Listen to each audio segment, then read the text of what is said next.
And so I spent a lot of time in that, researching that chapter, looking back in history for when caffeine enters the West. And it doesn't happen until the 1650s in Europe. So we actually have a before and after, which we don't with a lot of drugs because they just go back, millennia. And before caffeine, it was a very different world and a very different consciousness. People were drunk a lot of the time, buzzed almost all of the time. People drank morning, noon, and night because it was safer than water, right? Water was really how you got diseases. Mm-hmm. If you fermented things, even low alcohol, it killed a lot of the microbes.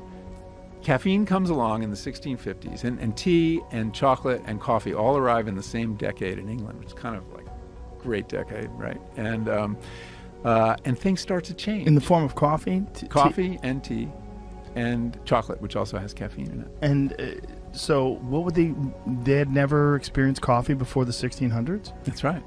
They had in the Arab world. They'd had it from like 1200 or something like that. It makes sense that it was in the Arab world, because if you think about all the science that was being done in the Arab world, all the literature back then. So one theory is that the Arab world had coffee first and had this incredible golden age. Yes. And there is a historian of psychoactives named Wolfgang Schivelbusch. And he said this was the perfect drug for the culture that invented mathematics. And it helped the culture in two ways. One was, as safe as alcohol made water, boiling it made it much safer. And coffee and tea, of course, both require boiling water. No one drank boiling water or hot beverages before. So this gave this incredible public health boost to these places. And then you have the drug that basically fosters a kind of more linear, rational, focused way of thinking. And so there's a lot of evidence linking coffee and tea consumption with the Enlightenment in France and with the Age of Reason in England.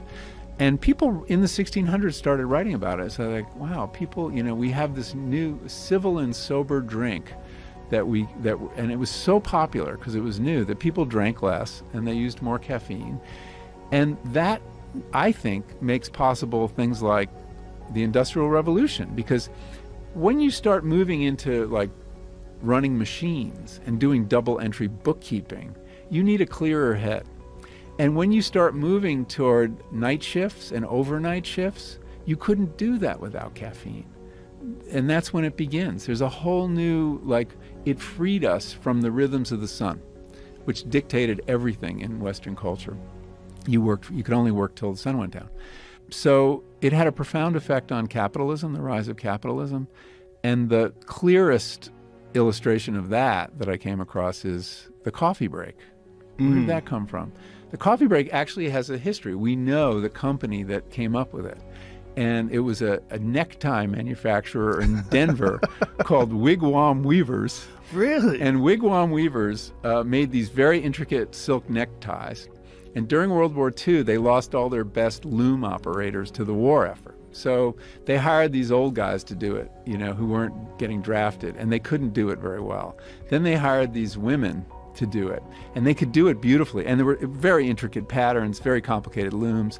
And the women could do it really well, but only for about 4 or 5 hours. So they called a meeting. And the owner said to the workers, what could we do? We have to improve your efficiency and, we need more output. And the women said, well, give us a coffee break. They didn't call it that initially. And give us some time at like 10 in the morning and 4 in the afternoon and give us some coffee and tea. So we started doing it. And overnight, their productivity and efficiency goes up. Quality control goes up. And so he institutes the coffee break. Think about it. Your employer gives you a drug and then gives you time off in which to ingest it during the workday. Yeah. Why would they do that? Because it contributes mightily. So the coffee break might seem like it's something your boss is giving you, but it's a way to extract more value from you.